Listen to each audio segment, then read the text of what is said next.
Hi everybody. All right, so today I'm going to be doing a review on the new Louisiana Grill Black Label series. I'm pretty excited about this.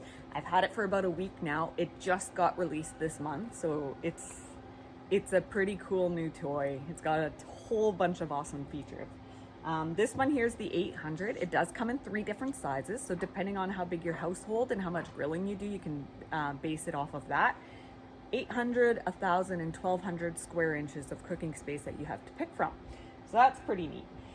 Over here, you've got the hopper. It holds 18 pounds of pellets, which will last you a bunch of cooks. It's a pretty good size hopper.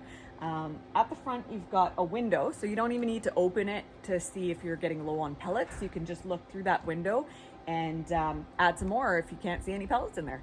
Down here, you've got the control panel. I've got it preheating right now because I do have some giant Dino sized beef ribs going on today that I'm going to be doing a low and slow cook at 225 on those. But the panel over here, you can turn it on and off, obviously. And then you've got your temperature control. It goes from 180 degrees Fahrenheit all the way up to 600 degrees Fahrenheit. And I did test that out. It gets up to 600 and it does hold the temp, which is pretty cool for a pellet grill. That's pretty hot. You've got a prime button, which is really neat. So if you want to get it heated up faster, you just press and hold that prime button and it will release extra pellets in between the cycles, which is neat.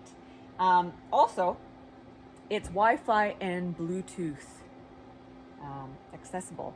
So on the Smoke It app, you can control your temperatures. So inside the hopper, open it, comes with 2 probes, meat probes. This is one, there's another one in there. And you got your little holes here. You plug it in, put in your meat, and on the Smoke It app, you can actually see what your internal temp is of the meat that you're cooking. So that's pretty cool because especially if you do overnight cooks, like I like to do pork butts and beef briskets, and they take about anywhere from like 12 hours to 18 hours. They're quite long cooks, so I usually do them overnight. I put it on before I go to bed, and then, I have to check on it all the time. But now, with these probes in the app, the Smoke It app, it's pretty neat. I go to bed, I can check on the internal temp of my meat with my phone, as well as if, let's say, I want to lower the temperature or up the temperature, I can do it all from my phone, which is pretty cool. And then there's the Bluetooth capability. So let's say I need to run to the neighbors for a cup of sugar. I can switch it to the Bluetooth mode and I can still control my grill from the neighbor's house or wherever from Bluetooth, which is pretty neat. Like, technology these days is just incredible. So another cool feature that this grill has is this little bad boy right here. I'm gonna go ahead and open up my grill right now to show you. You've got it, it's all closed right now, but this little knob, you pull on it, and boom, you've got direct fire cooking. For searing steaks, this thing is incredible. I'm going to show you a little clip of steaks I made this week on it.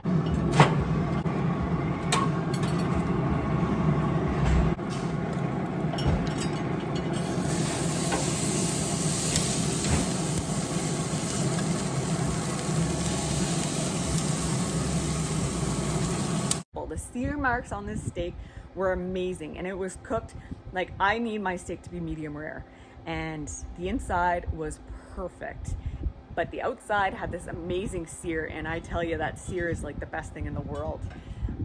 So I was super impressed that this pellet grill can cook a steak medium rare with that sear on it.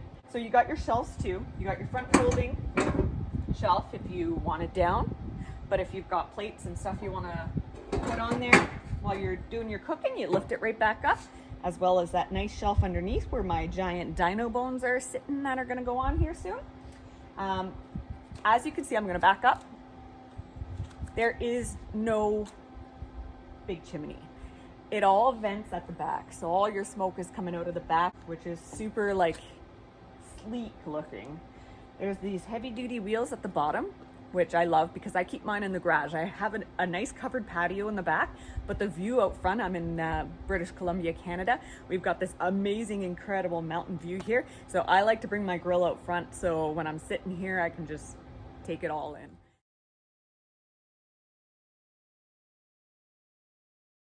So I wheel it out from my garage, lock it into place, and boom.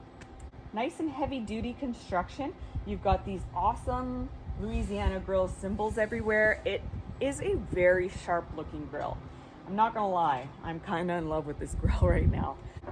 So I'm gonna open it up again. At the top, hopefully you guys can see this, but there's a couple holes. It's for meat hooks. So if you're cooking sausages, which I do a lot, my husband's a hunter, so I'm constantly making big bunches of game sausage. And I actually made some the other day because I wanted to test it all out again. And I made some jalapeno cheddar sausages, as well as some jalapeno cheddar snack sticks. So I hung my sausages from the hooks because that saved all my grill space, all my grate space for the snack sticks. And I'll show you a picture of that.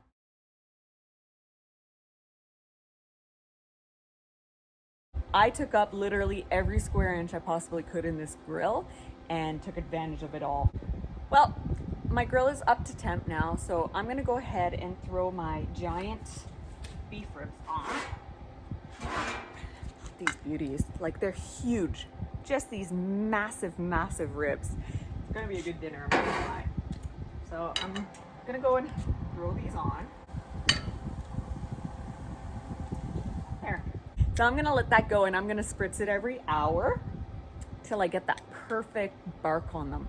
When I get that perfect bark, I'm gonna wrap them in tin foil and cook them till they're done. All right, so my beef ribs have been going now for 2.5 hours. I've spritzed them with apple cider vinegar, soy sauce, and honey every hour. Let's take a little peek to see how the bark is forming.